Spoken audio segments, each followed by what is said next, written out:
Habang alam ng Diyos ang nangyayari sa ating buhay, dapat alam din natin na alam niya. Habang tayo ay mahal niya, dapat lagi nating maalalang mahal niya tayo.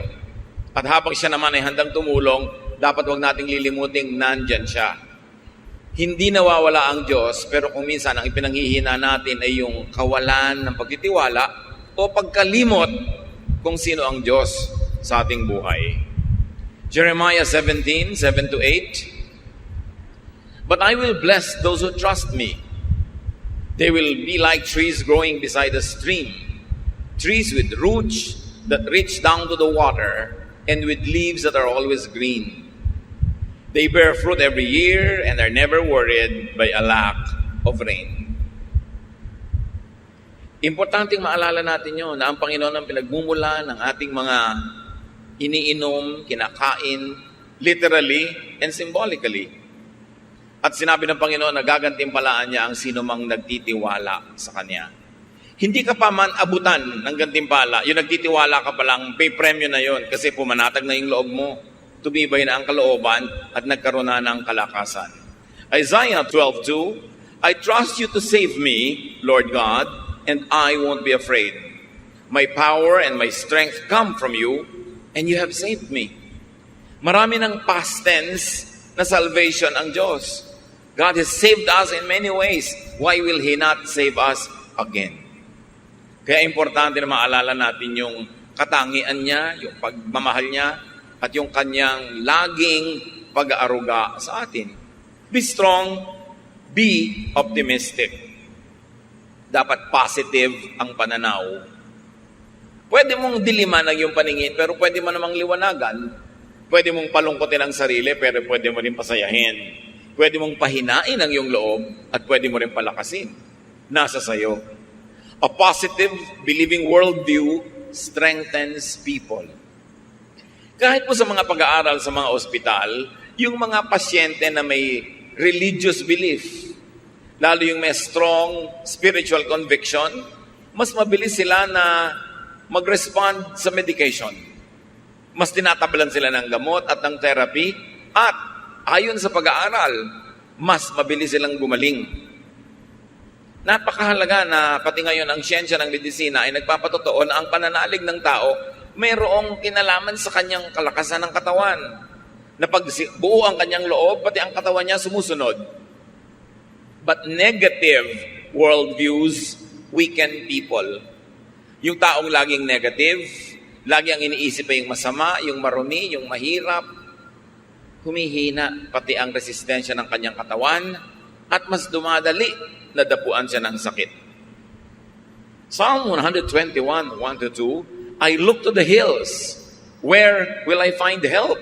It will come from the Lord who created the heavens and the earth. Itong verse na to, pwedeng maraming kahulugan, yung hill. Hill could mean mountain, could mean problem. Hill could mean kumukulong sa'yo, nakapaligid ng mga burol na mahirap akyatin, mahirap lampasan. But from the same hills can come the help of the Lord. So the same trouble that comes to you could be the source of your salvation.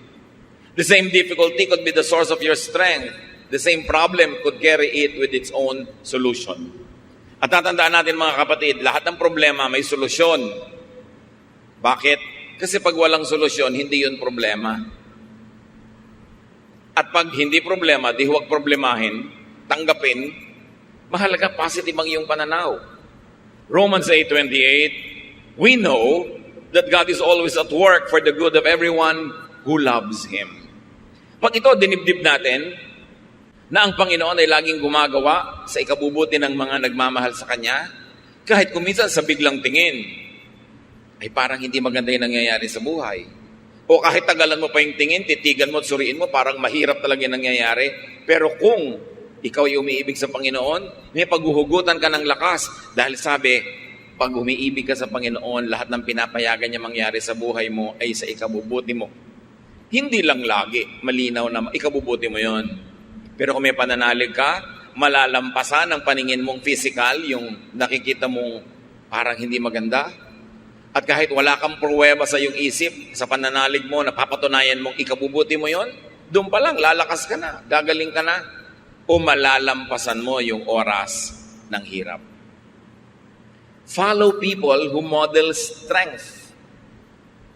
Maraming mga tao sa paligid natin na pwedeng gawing huwaran. Ang gagawin yung huwaran sa buhay, yung mga matatatag ang loob. Yung buo ang loob, yung matatapang. Huwag yung mahihina. Pagka ang ating ginawang idolo sa buhay, huwaran, yung mahihina, walang ginawang pangharap sa problema kundi iyak, walang mangyayari sa'yo. Pero kung ang titingnan mo, yung mga strong characters, actually, sila yung madalas panalo. In fact, sa mga soap opera, sa mga drama-dramang kinawiwilihan ng marami, yung mga kontrabida nga ang laging enjoy sa buhay. Sila tong kitatatag ng loob, kititigas ng mga sikmura, pero sila ang nananalo, nakukuha nila yung pera, nakukuha nila yung boyfriend o girlfriend, nakukuha nila yung mana. Ang totoo niya, sa huling episode lang naman sila biglang masusunog o kakainin ng lupa o kaya ay kakagatin ng napakaraming langgam. Pero 55 weeks sa kanilang serye, siya ang panalo. Tapos ang lagi nating iniidolo, yung iyak ng iyak, yung laging talo, yung laging api, yung laging kawawa. Kaya ganun tuloy nangyayari sa buhay ng mga manonood. Dapat tibayan ang loob. At huwag kayong tumanggap ng advice, ng example na hindi nakakabuti kahit mukhang kawawa siya. Hindi mabuti sa tao yung kawawa. Hindi mabuti yung nagpapakawawa. Huwag kang mang-api, pero huwag ka rin pa-api. Psalm 1:1-2, God blesses those people who refuse evil advice and won't follow sinners or join in sneering at God. Instead, the law of the Lord makes them happy, and they think about it day and night. Yung advice, kahit hindi sabihin ng bibig, pero yung example ng mga laging api, laging kawawa, laging mahina ang loob, hindi magandang advice yun. Talo ka dun. Dapat ang tao matibay. Pinatitibay ng karanasan, pinatitibay ng kung sino ang tinititigan at tinutularan. How else do you become strong? Get and have supporters. Sabi nga nila, no man is an island. Hindi naman natin kayang pasanin lahat ng pasanin, lutasin ang lahat ng problema kung nag-iisa tayo. Totoo, kung maraming tao sa paligid mo, nadadamay ka sa problema nila. Pero nadadamay ka lang naman hanggang papayagan mo at hanggang kaya mo. Hindi ka naman kayang ubusin ng problema nila kung hindi ka papayag. Yung iba umiiwas makipagkaibigan, makipag-close friendships kasi ayaw nilang madamay sa mga utang, mga problema ng iba. Pero tandaan nyo, sa inyo naman problema, sa inyong pangangailangan, sa kahit paminsan-minsan lang pero dumadating na oras ng kahinaan, kagipitan, napakahalaga that you have a support system. Napakahalaga na may mga tao sa paligid natin na nagsusuporta sa atin. Pero siyempre, susuportahan ka lang naman kung supportive ka rin sa kanila. Kaya willing ka dapat to invest in human relationships. Yung human relationships, kuminsan abala yan Abalang makipagkwentuhan, abalang makaladgadgat mayaya doon, pumunta sa mga event niya na hindi ka laging interesado. Pero isipin mo na rin na sa ikabubuti mo rin yon. Dahil darating ang panahon, kakailanganin mo ang iyong kapwa-tao. Ecclesiastes 4:9-12, you are better off to have a friend than to be all alone. Because then you will get more enjoyment out of what you earn. If you fall, your friend can help you up. But if you fall without having a friend nearby, you are really in trouble. If you sleep alone, you won't have anyone to keep you warm on a cold night. Someone might be able to beat up one of you, but not both of you. As the saying goes, a rope made from 3 strands of cord is hard to break. Malinaw naman ang mensahe nitong Ecclesiastes. Mas mainam daw na may kasama, may kaibigan, may karamay, may kapartner, merong kang kasama sa iyong buhay. Mas pakikinabangan mo daw ang mga pinaghirapan mo. Siyempre, kung kakain ka, mas masarap na may kasabay kaysa nag-iisa ka. Kahit pa nga ilibre mo siya, kasabay ka naman. Kaysa hindi ka nga nagastusan, wala ka inilibre, pero mag-isa ka lang kumakain. At pag daw natumba ka, kung may kaibigan ka, may magbabangon sa'yo. Kawawa naman daw yung natutumbang wala man lang magbangon. Talagang malaking problema daw yon. At kung sa mga magiginaw na gabi, nag-iisa ka lang, baka mag-yellow ka, pero kung may katabi ka, your body heat can help each other, and you will survive. Kung nag-iisa ka daw, pwede ka sigurong bugbugin ng isang tao, pero kung dalawa kayo, hindi naman niya kayo kayang bugbugin pareho sa bahay. Ang tatlong hibla na itinitirintas at pinagsasama-sama ay higit na matibay kaysa tatlong hiwa-hiwalay na hibla ng sinulit. Kailangan itong idiin kasi marami mga tao hindi sila willing to invest in human relationships. They are too engrossed with themselves. They like to have the resources only for themselves. Ayaw nila magbigay, ayaw nila mag-share, ayaw nila maabala. Pero mabuti lang yun habang ang tao ay bata at malakas. Kaya yung yabang nasa kabataan.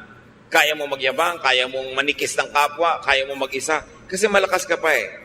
Pero dumarating ang panahon na humihina ang tao, tumatanda, na nakakatayo ka na lang nakakalakad dahil inaakay ka ng iba. Doon mo ngayon maiisip ang halaga ng magbuting pakikisama at pakikitungo sa kapwa. Dahil sino sa mga inapi mo, hindi mo ginawa ng mabuti ang magiging handa na tumulong sa'yo. Yun nga mga tinulungan mo nun, hindi rin lahat willing na tulungan ka. Lalo naman yung hindi mo tinulungan. Kaya dapat ang karunungan dumarating habang kabataan pa lang. Pwede ka magyabang pagbata ka eh. Kayang-kaya mo mag-isa. Pero hindi laging ganon ang buhay. Gusto nyo maging malakas sa oras ng inyong kahinaan? Na wala na talaga kayong lakas?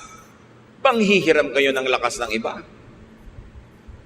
Kaya kung marami kang tinulungan, marami kang pinahiram, sakali namang di ka makalakad, akayin ka naman ng iba, yung lakas niya ang nagiging lakas mo. Kung di ka makakita, yung pananaw at paningin ng iba ang nagiging paningin mo. Hindi ka makagalaw dahil na-paralyze ka, yung braso, yung kamay ng iba ang gumikilos para sa'yo. In other words, may lakas ka pa rin. Bigay ng iba. Kaya huwag tayo dapat magkukulang sa pagbibigay ng lakas, lalo sa panahon na malakas naman tayo. Hindi naman natin ikamamatay tumulong. At yung lakas na ginamit mo ngayon, hindi mo naman kayang isave.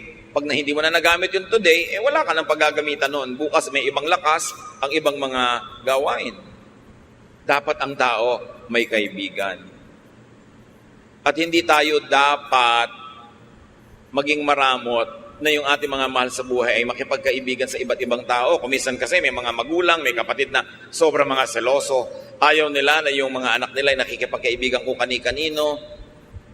Sabi na tayo-tayo na lang ang magtulungan dito. Pero yung magulang hindi naman lagi nandyan. Tumatanda, binabawi ang buhay. Sino ngayon ang kasama ng inyong mga anak o apo? Kumisan, mayroong mga sobrang conservative na mga pamilya. Ayaw na maipaligawan ng kanilang mga anak. Ayaw magkaroon ng boyfriend hanggang nagtandaan na. Wala tuloy mga partner sa buhay. O pagtatanda nun, sinong kasama? Yung mga mahihigpit na matatanda, yung higpit ng higpit. Kaya nyo pa bang samahan yung mga anak nyo at apo pagka sila na lang natira, pero pinagkaitan nyo na makadevelop ng mga relasyon. Kaya dapat hindi tayo ganon. Hayaan natin na yung mga tao makadevelop ng mga kasama nila. Hindi naman natin masasamahan habang panahon. Pero darating ang panahon na kailangan nila ng kasama. It's important. At kung kayo naman ay halimbawa biglang nagka-boyfriend, nagka-girlfriend, nagka-asawa, huwag niyong biglang lilimutin ang inyong mga kaibigan, mga kamag-anak, dahil meron na kayong papa na ipinagmamalaki, meron na kayong mommy na ipinagmamalaki. Kasi kuminsan, pag dumating ang panahon na nagkagalit kayo at naghiwalay, eto, mga kaibigan mo na naman ang karamay mo sa buhay. Mga papa and mama, they come and go, but friends remain. That's why don't commit the mistake of neglecting your friends just because you have a lover, a partner, a spouse. Darating ang panahon, maaalala mo sila. Lalo kung bigla kang iniwan ni lover. Be wise. Proverbs 17:17. A friend loves at all times, and a brother is born for a time of adversity. At sabi sa Proverbs 17:17 din, sa ibang version, a friend is always a friend, and relatives are born to share our troubles. So ang mga kaibigan natin, ang mga kamag-anak ay talagang nandyan para makihati sa ating mga problema. Ang dapat magsasabi nun yung tumutulong, hindi yung nagpapatulong na parang duty tuloy ng iba na tulungan ka dahil sabi ng verse. Pero ang nagsasabi nun, tutulungan kita. Gusto kitang tulungan, sabi ng verse, kaya kami kamag-anak, kaya kami kaibigan para tumulong. Pero huwag nyo naman sasabihin sa kamag-anak nyo, hoy, kamag-anak kita, therefore duty mong tulungan ako. Nawawalan ng motivation ang tutulong pag ganon. Mga kapatid, may isa pang napakahalaga para ang tao maging malakas. Sa paghanap ng mga problema, kasakitan, mga suliranin, earn and save money. Dapat kanta ka ng money, money, money. Dahil talagang mahalaga ang pera. Kung hindi pera o dagdag sa pera, dapat meron ka insurance. Meron kang pension pagtanda mo. Kaya yung mga tao sinasabihan natin, oy, magbayad kayo ng SSS payments nyo para pagtanda nyo, meron kayong pension. Tapos sabi, magkano na yon? 6,000 a month. Aba, pag wala kang kapera-pera, malaki na yung 6,000. At kung walang magpalibing sa'yo, at least bigyan ka man lang ng SSS ng kabaong na styrofoam. O lawanit na may pakong bakya. Ano naman kung nalalaglag ka pag binuhat yung ataol, at least meron. Kesa wala. Katulad ng mga citizens sa ibang bansa, halimbawa sa Amerika, ang pension mo, pag nag-60 ka, depende kung magkano taxes ang binayad mo at ikinontribute mo sa iyong social fund habang nagtatrabaho ka. Yung iba nagpapalusot, hindi sila nagbabayad ng tax, puro under the table, hindi sila nagko-contribute sa mga social fund, hindi sila kumukuha ng insurance. Akala nila ngayon, mas marami silang perang ginagasta. Yes, habang malakas ka, marami kang perang ginagasta. Pero kung wala ka ng mga insurances na yan at pension plan, pag tumanda ka at kailangan mo na ng pera at hindi ka na makakapagtrabaho, doon ka ngayon walang pera. Iba ang lakas ng loob pag may pera sa bulsa. Ecclesiastes 7:12, money is a shelter. Totoo yun. Huwag kayong magbanal-banala na parang walang kwenta ang pera. Sabi sa Bible, Ecclesiastes 10:19, money is the answer for everything. Siyempre, figure of speech yun. Pero ibig sabihin lang nun, money is a solution to many, many things in life. Kaya dapat ang tao, habang kaya, malakas, kumita, mag-save, mag-invest, get a pension plan, get an insurance with a reputable company, kasi kakailanganin mo yan. Hindi ka laging pwede magyabang na, kaya ko, hindi tayo sure. Iba na yung merong itinabi. Tulad ng babae sa Proverbs 31:25, dahil siya masipag, marunong mag-invest, marunong magtrabaho, sabi, she who has money is strong and graceful, as well as cheerful about the future. Sabi na ibang version, she is clothed with strength and dignity. She can laugh at the days to come. Why can a person laugh at the days to come pag may pera siya? Pag magpapa-hospital siya, hindi siya nag-aalala. Pagtatawanan lang niya yung ospital. May pera ako. Sige, i-confine niyo ako sa magandang kwarto. Pero pag wala kang pera, pwede ba dito na lang ako sa koridor? Diba? Pwede ba dito na lang ako sa labas ng ospital? O kaya hindi ka pagaling, ilabas yun ako, mamamatay ako sa presyo. Kung may pera ka, di magpapagamot ka ngayon. Although namamatay ka rin naman kung may pera ka, pero mamamatay ka nakangiti. Importante niyan, make and keep receiving material blessings by giving. Isang sikreto na hindi naman dapat sikreto kasi sinasabi naman sa Biblia ito, para makatiyak ka na lagi kang tatanggap sa Panginoon, dapat palabigay ka sa gawain ng Panginoon at sa mga taong nangangailangan. Proverbs 3:9, honor the Lord by giving Him your money. Malinaw na malinaw. At sa Malakay 3:10-11, walang kamatay ang katuruan. I am the Lord all-powerful, and I challenge you to put me to the test. Bring the entire 10% into the storehouse so that there will be food in my house. Then I will open the windows of heaven and flood you with blessing after blessing. I will also stop locusts from destroying your crops and keeping your vineyards from producing. Ang Diyos nang hahamon. Sabi niya, hinahamon ko kayo. Subukan niyo ako. Huwag kayong mandaya sa inyong mga tithes. Pag hindi ko binuksan ng mga bintana ng langit at pinabaha sa buhay nyo ang walang katapusang blessing, at hindi lang yon, pipigilin ko ang mga salot na kulisap sa paninira ng inyong mga tanim. Ipoprotekta ko ang inyong negosyo, ang inyong mga hanap buhay, ganon. At makikita nyo kung gaano ka tapat ang Panginoon sa kanyang pangako. At sabi niya sa Deuteronomy 15:6, no one in Israel should ever be poor. So hindi balak ng Diyos sa kanyang mga anak na may mga mahirap. The Lord your God is giving you this land and He has promised to make you very successful if you obey His laws and teachings that I am giving you today. You will lend money to many nations, but you won't have to borrow. You will rule over many nations, but they won't rule you. That is the promise. Pero merong kondisyon. Kung susunod ka sa kanyang mga utos, hindi nyo mararanasang mangutang, kayo ang magpapautang. Hindi nyo mararanasang mangamuhan, kayo ang magiging amo. Pero may kondisyon. Maging tapat tayo sa Panginoon, maging generous. Alam niya kung paano magsukli sa ating buhay. Isa yan na hindi natin naaalala na madalas, na isang napakalaking insurance, savings account, yung ikaw ay giver. Ikaw ay generous, even to people that are not close to you but who are needy. Bawat bigay mo sa nangangailangan, bawat bigay mo sa gawain ng Panginoon, ang Panginoon na magsusukli.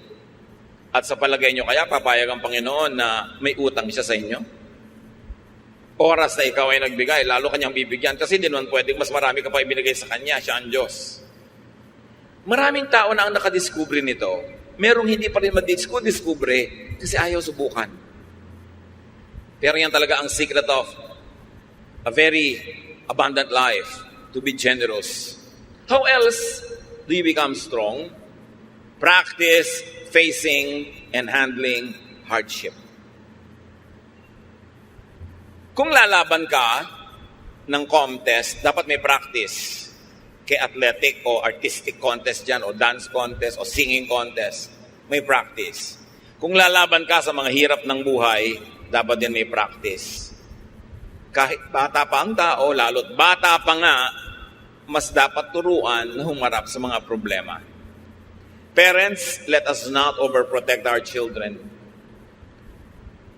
May mga assignments sa school, hayaan nyo sila gumawa, huwag nyo igawa para lang tumaas ang grade.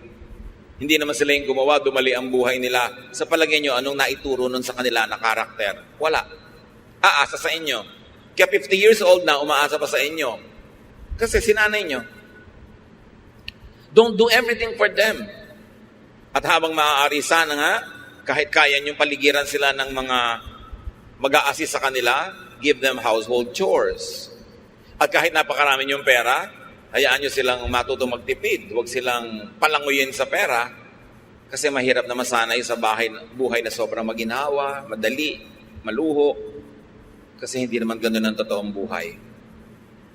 At hindi naman kayo laging nandyan para sila bigyan nun. At nandyan naman kayo, hindi naman tayo sure na lagi kayong may ibibigay. James 1:2-4, my friends, be glad even if you have a lot of trouble. You know that you learn to endure by having your faith tested.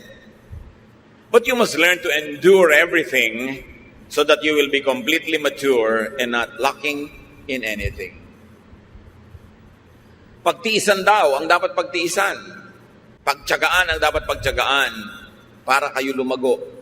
Walang kulang sa inyong pagkatao, sanay kayo na bumata ng hirap. And as we have said, it's better to practice early. Kaya sabi ni Balagtas sa Florante at Laura, pag-ibig anak ko yaking nakilala, di dapat palakihin ang bata sa saya. At sa katuwaan kapag namihasa, paglaki walang hihinting ginhawa. Para ng halamang lumaki sa tubig, dahoy nalalanta, munting di madilig. Ikinaluluoy ang sandaling init, gayon din ang pusong sa tuway maniig. Kaya sabi niya, ang laki sa layaw, karaniway hubad, sa bait at muni, sa hatol ay salat. Masaklap ang bunga ng maling paglingap, habag ng magulang sa irog na anak. Pag inispoil mo ang bata, ano mangyayari? Weakling, mahina, walang buto, mahina ang sikmura, mahina ang loob, kailangan mabuhay ka forever para mo siya samahan. Kaya kailangan turuan ng practice. Sabi sa Proverbs 22 verse 6, teach your children right from wrong. And when they are grown, they will still do right. Train agad ang mga bata. How else do you become strong? Do not overly depend on others. Lahat ng tao, binigyan ng Diyos ng lakas. Huwag kang laging manghiram ng lakas ng iba. Huwag kang laging umasa, sumandal. Dapat gamitin mo at pag-practicean mong gamitin ang iyong sariling lakas. Why? Because dependence means weakness. Habang umaasa ka, mahina ka. What happens when you are financially dependent, emotionally dependent, functionally dependent? You are weak. May mga asawa na binubugbog, pinagtataksilan, halos ay lapastanganin na lang ng husband, hindi makahiwa-hiwalay, hindi makabuo ng sariling buhay. Bakit? Walang hanap buhay. Walang sariling income, walang pera, walang savings. Kaya nilululo na lang ang lahat, pinagtitsagaan ang lahat. Pero kung may pera lang yun, matagal nang nawala. You see, iba yung may pera. Kaya pag may mga magpapakasal, lalo mga babae na mukhang palikero pa, mapapangasawa, ang advice mo agad, iha, magtrabaho ka. Gusto po niya, full-time housewife lang ako. Full-time housewife, pagkatapos kahit anong iba to sa mukha mo, tatanggapin mo dahil wala kang pera. Kailangan may pera ka. O kaya kung siya ang nagtatrabaho, nasa pangalan mo savings. Para meron ka maipagmalaki. Hindi yung kawawang-kawawa ka dahil isusumbat pa sa'yo. Kita ko lahat yan, pera ko lahat yan. Diba? Pagka ginawa sa'yo ng husband mo yun, singilin mo siya ng lahat ng serbisyo mo. Security guard ka ng bahay, plumber ka ng mga gripo ninyo, diba? Nurse ka ng mga anak, taga-sundo ng mga anak, cook ka ng mga pagkain, labandera ka, at whore ka pa sa kanya. Doon ka malaki sumingil. Diba? Lakihan mo singil. Para hindi akala niya siya lang ang may kita. Pag binayaran nga ang housewife sa bahay, kulang pa yung sweldo ng husband eh. Kasi yabang-yabang pa, kape! Sino pumapalakpak dyan sa likod? Diba? Siguro binubusan nila ng kape yung humihingi. Marami namang husbands, mababait ha. Pero kung minsan, pagka biglang nahumaling kung kanino, nawawala ang bait. Kaya dapat secure kayo, meron kayong sariling income, itaktak nyo sa utak nyo yan. Hindi naman ibig sabihin na may income kayo, ilalayo kayo o hihiwalay, pero mabuti na yung meron kayong choice. Hindi kayo overly dependent. 1 Thessalonians 4:11-12, live in a way that you won't have to depend on anyone. Ganon din naman yung mga magulang eh. Minsan sayang lang, medyo huli na sa iba, pero habang maaga pa, secure yourself. Huwag kayong umasa sa iaabot-abot lang ng mga anak nyo in the future. Dahil kung minsan, ang dalang ng abot. Ang konti. No? Napa-hospital ka ng 7 araw, bibigyan ng pambili ng medical. O eto po, pandagdag. Ha, pandagdag! Ang liit naman yan para ipangdagdag. Pero paano kung umaasa na lang kayo dahil wala kayong isinubi? Be strong. Do not overlove or overneed anyone. Love mo, yes, but do not overly love. Kaya nga sabi ni Lord, unahin mo siyang mahalin kahit hindi iba. Yung world, hindi laging masama, but anything that is not really permanent. Sabi sa 1 John 2:15, do not love the world or anything that belongs to the world. If you love the world, you cannot love the Father. Yung nagmamahal, ilagay niyo sa lugar. Pag sobra kayo nagmahal, talo kayo. Di lang kayo maalala. Wala na kayo sa sarili. May mga tao nakatitig sa cellphone nila eh. Talaga nakatitig, abang na may dumating na text. Dumating ka na, dumating ka na, dumating ka na. Wala namang dumadating. Mga advertisement pa ng kondo ang darating. Paano sobrang nagmamahal? Magmahal kayo pero ilagay niyo sa lugar. Hindi dapat kawawain ang sarili. Do not be anybody's satellite. No one is as weak as a person who is madly in love. You weaken yourself.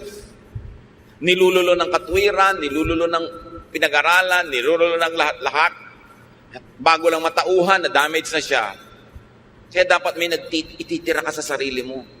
Marunong ka siyempre magmahal because God is love and we have to love, pero huwag kang magpapakabaliw ng sobra-sobra. Lalo sa hindi naman nababaliw sa'yo.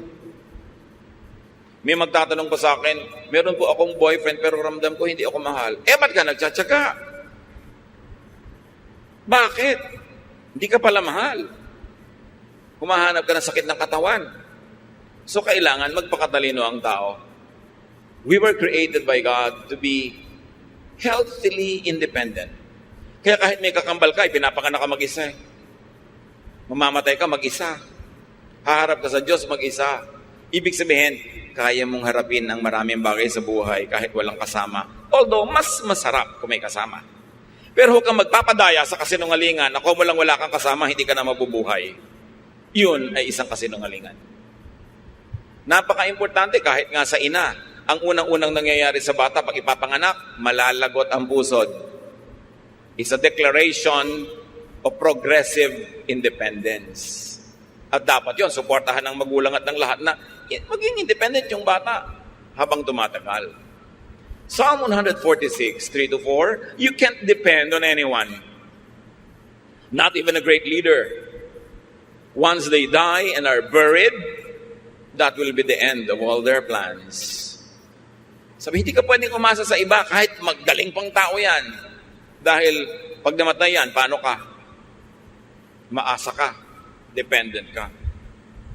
Mga kapatid, maraming paraan, pero isa na lang ang ating pag-usapan ngayon. Choose to be strong. Laging may choice. It's a choice. It's your choice.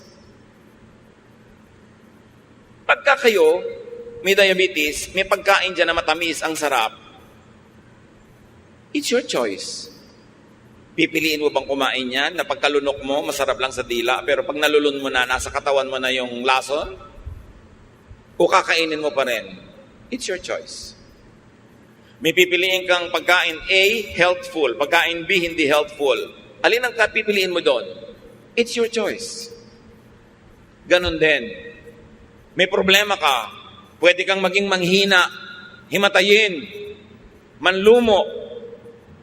Pwede ka pa nga magpakamatay. May gumagawa pa nun. Pero ba't naman yun ang pipiliin mo? It's your choice. Choose to be strong.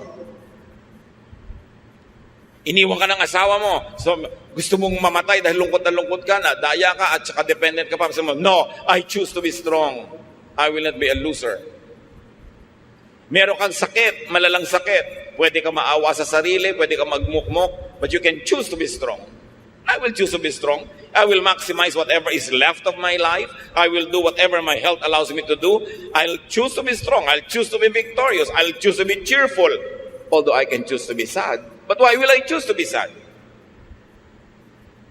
Meron kayong namimiss, ang lungkot-lungkot nyo, magkahiwalay kayo. You can choose to be alone in a room and be sad, and you can choose to go out and amuse yourself, do something to forget it. It's your choice. Pinipili natin kung magiging mahina tayo o malakas. 2 Corinthians 4, 8-9. We often suffer, but we are never crushed. Even when we don't know what to do, we never give up. In times of trouble, God is with us. And when we are knocked down, we get up again. Natumba ako, yes, pero hindi ako papayagan na tapakan ako ng lahat ng dumadaan. Tatayo ako uli. Nadaya ako, yes, pero may buhay pa ako, babawi pa ako. Hindi ako magmumukmok sa buhay. 2 Corinthians 4, 16-17, we never give up. Our bodies are gradually dying, but we ourselves are being made stronger each day. These little troubles that are getting us ready for an eternal glory that will make all our troubles seem like nothing. Ganon, hindi tayo susuko. Yung mga problema na yan na ating kinakalaban, magiging trophies yan later. Bawat bato na ihahagi sa atin ay magiging monumento. Bawat sugat ay magiging tropeo if you choose to be victorious. Kaya sabi sa Deuteronomy 3:31-6, be brave and strong. And the Lord Jesus echoes that, have peace, do not be afraid. Pag nangihina kayo mga kapatid, pinipili nyo lang yun. But sometimes hindi tayo aware. Hindi tayo aware, ipinapakain natin yung ating lakas sa mga negative forces. Joshua 1:9, I've commanded you to be strong and brave. Don't ever be afraid and discouraged. I am the Lord your God, and I will be there to help you wherever you go. God's people are strong and brave, not weak and afraid. Hindi ganun. Dapat ang tao lakasan ng loob. 1 Corinthians 16:13, keep alert, be firm in your faith, stay brave and strong. Wala kayong kaharap ngayon o haharaping problema na hindi na nakaharap ng mga tao noong unang panahon pa. Walang bago sa mundo. Walang bagong problema ang hindi pa nadinig ng Diyos na idinaing sa Kanya ng mga tao. Walang bago. Therefore, lahat yan may katapat na. Lahat ng kahinaan ay may katapat na lakas. Ang lahat ng tanong ay may katapat na sagot. Pusali man ay may katapat na langit, sabi nga ng matatanda. So huwag tayong lagi na lang mag-awa-awa sa sarili. Huwag laging magpaawa sa kapwa. Kumusta ka? Eto, kawawa naman ako. Eto, mahina ako. Eto, may sakit ako. Ang dami mo nang mapipiling ibalita. Kumusta ka? Pwede mo sabihin, wow, ang saya ko, nagising pa ako ngayong umaga. Pero pwede mo sabihin, ang taas-taas nga ng BP ko. It's your choice. Anong gusto mong topic? Pero mga kapatid, ang laging gusto nyong topic ay yung kayo mahina, kayo kawawa, kayo walang pera, mapapansin nyo, pakonti ng pakonti ang gusto makipag-usap sa inyo. Sino naman ang gusto makipag-usap sa laging daing ng daing? Yung kausap nyo, marami ring dapat idaing, pero hindi lang niya idinadaing. May problema siyang dala-dala, tapos itatambak nyo sa kanya yung problema nyo. Dinadoble yung dala niya para lang gumaan ng pakiramdam nyo. Sa palagay nyo, tatagal lang kayong kausapin ng kapwa. Choose to be cheerful. Hindi laging dumadaing. Lahat tayo may dalang problema. Lahat tayo mayroong mga difficulties. May kanya-kanyang lungkot, may kanya-kanyang hirap, kanya-kanyang takot. Pero bakit mo kailangang isiwalat at itambak sa kapwa mo yun lagi? Kakadalaan ka lang, pagsasawaan. Lalong mawawala ng tutulong sa'yo. Pero pag strong ka, you attract people to be near you. And when people are near you, you get helped, even without asking for it. And you can help other people also. Life really could be full of hardship and trouble, but we are not without a helper. John 16:33, Jesus speaks. I have told you this, so that you might have peace in your hearts because of me. While you are in the world, you will have to suffer. But cheer up. I have defeated the world. Sabi ni Lord, walang bago sa mga sinusumbong mo. Kasama ng buhay yan. May pagdurusa, may paghihirap. Pero huwag kang mahinaan ng loob. Lakasan mo ang loob mo kasi nagapi ko na ang lahat ng yan. Napagtagumpayan ko na yan. Stay with me because I am with you. The Lord is victorious over suffering. Seek the Lord. Sa Kanya tayo lalapit. Take shelter in the Lord. Receive strength from the Lord, from others, and even from within yourself. At napakahalaga mga kapatid, because we are cognizant that many people are suffering, strengthen others. Kahit kayo may dala, may hirap, merong mas malala ang kalagayan sa inyo, mag-minister pa rin tayo, maglingkod, strengthen them. And do not make people weak by solving all their problems for them, by making them over. Electric love starts to glow.